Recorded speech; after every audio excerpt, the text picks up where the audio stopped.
Hello friends, good morning. Welcome back to my YouTube channel study for banking job. तो friends, आज मैं काफ़ी दिनों के बाद वीडियो बना रही हूँ क्योंकि बीच में बहुत सारे फेस्टिवल्स थे, दिवाली, छठ।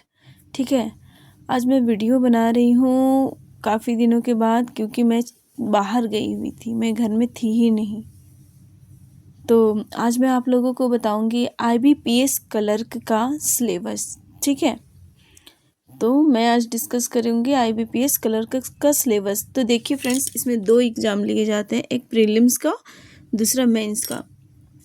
अगर आप प्रीलिम्स एग्ज़ाम में क्वालिफाई करते हैं तो ही आपको मेंस एग्ज़ाम में बैठने का मौका मिलेगा, और अगर आप मेंस एग्ज़ाम में भी क्वालिफाई कर जाते हैं तो फिर इसके बाद आपका एक छोटा सा इंटरव्यू होगा, देन आप जॉब ज्वाइन कर सकते हैं। नेक्स्ट है सब्जेक्ट फॉर प्रीलिम्स एग्ज़ाम्स। ठीक है, प्रीलिम्स एग्ज़ाम में कौन कौन से सब्जेक्ट पूछे जाते हैं, यहाँ पे मैं उन चीज़ों को आप लोग को बताऊंगी। तो देखिए फ्रेंड्स, यहाँ पे क्वांट्स पूछे जाते हैं, क्वांट्स यानी कि मैथ्स, रीजनिंग पूछा जाता है और इंग्लिश पूछा जाता है। ठीक है, क्वांट्स के लिए आपको 20 मिनट का समय मिलेगा इसका क्वेश्चंस को सॉल्व करने के लिए। रीजनिंग में आपको 20 मिनट का समय मिलेगा और इंग्लिश में भी आपको 20 मिनट का समय मिलेगा।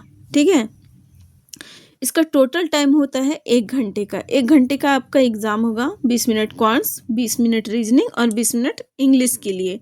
ठीक है, उसके बाद देखिए टोटल मार्क्स जो रहता है वो 100 नंबर का क्वेश्चंस रहता है। ठीक है, और नंबर ऑफ क्वेश्चंस भी टोटल 100 रहता है और मार्क्स भी 100 ही रहता है, दोनों इक्वल। पर क्वेश्चन नेगेटिव मार्किंग 0.25।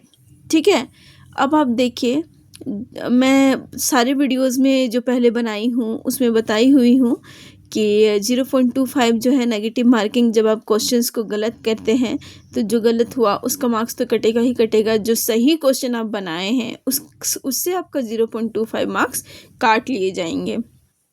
ठीक है, नेक्स्ट मैं आप लोगों को बताऊंगी सारे टॉपिक्स के बारे में कि क्या क्या पढ़ना है। क्वांट्स के लिए प्रीलिम्स एग्ज़ाम में क्वांट्स के लिए कुछ टॉपिक्स मैं बता रही हूँ। इन सब मतलब बहुत सारे टॉपिक्स बहुत सारे टीचर्स बताते हैं, लेकिन मैं एग्ज़ाम देती हूँ तो मुझे पता है कि कौन कौन सा मेन टॉपिक है जिसको पढ़ना बहुत ही ज़्यादा ज़रूरी है। मैं वही टॉपिक को बताती हूँ जिससे क्वेश्चन ज़्यादा से ज़्यादा पूछे जाते हैं। ठीक है, तो देखिए क्वांट्स में आपको स्पीड मैथ पढ़ना है। स्पीड मैथ से ही आपको सिंप्लीफिकेशन और अप्रोक्सीमेशन का क्वेश्चंस सॉल्व हो जाएगा। नेक्स्ट है डीआई में pie chart DI, bar graph DI, line graph DI, ये सारे डीआई, टेबुलेटेड डीआई, ये सारे डीआई में से कोई भी 2 या 3 डीआई पूछे जाएंगे।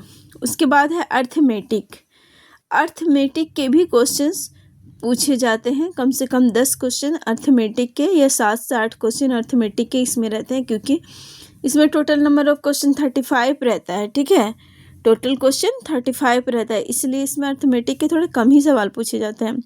नेक्स्ट है क्वाड्रेटिक इक्वेशन से भी क्वेश्चन रहता है फ्रेंड्स, लेकिन इसमें क्वाड्रेटिक इक्वेशन से या तो 3 क्वेश्चन रहेगा या तो 5 क्वेश्चन रहेगा। तो क्वाड्रेटिक इक्वेशन को आपको प्रैक्टिस बहुत करना पड़ेगा क्योंकि इसमें क्वेश्चन रहता ही रहता है 100%, और इसमें आप मार्क्स उठा सकते हैं। ठीक है, नेक्स्ट है रीजनिंग। तो रीजनिंग के लिए क्या क्या पढ़ना है इसका टॉपिक मैं आप लोगों से डिस्कस कर देती हूँ। इसमें पढ़ना है puzzles, sitting arrangements, miscellaneous, inequality, syllogism, coding, decoding. ठीक है, इतना सारा पढ़ना है फ्रेंड्स।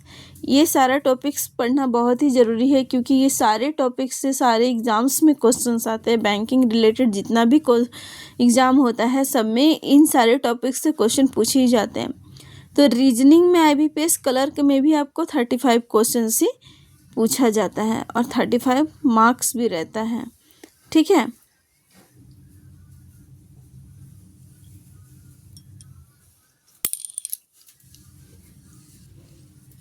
तो आइए इसी के साथ हम लोग आगे की ओर जाते हैं और मैं आप लोगों से डिस्कस करूँगी इंग्लिश का सिलेबस। ठीक है, इंग्लिश में आप लोग को आएगा पैराग्राफ पैसेज। ठीक है, next cloze test, error detection और सेंटेंस रीअरेंजमेंट। बहुत लोग बोलते पैराजम्बल, सेंटेंस रीअरेंजमेंट को ही पैराजम्बल बोला जाता है।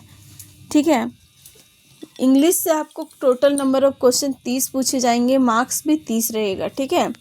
तो टोटल क्वेश्चन देख लीजिए, यहाँ 35 क्वांट्स में, रीजनिंग में 35 और इंग्लिश में 30, कितना हुआ? टोटल नंबर ऑफ क्वेश्चन 100 और टोटल मार्क्स भी 100। तो आप लोग तैयारी कीजिए, क्योंकि इस साल 2025 में एग्ज़ाम हो चुका है IBPS क्लर्क का, ठीक है। अब नेक्स्ट ईयर के लिए आप लोग को प्रिपरेशन करना है। तो मैं आज जो सिलेबस बता रही हूँ इसको आप लोग नोट कर सकते हैं अपने कॉपी में, या तो आप लोग स्क्रीनशॉट्स भी लेके रख सकते हैं। और आप लोग इससे जैसे मैं बोल रही हूँ, जैसे जैसे करने के लिए वैसे वैसे कीजिए नेक्स्ट ईयर तक। अभी 1 साल टाइम है फ्रेंड्स आप लोगों के पास।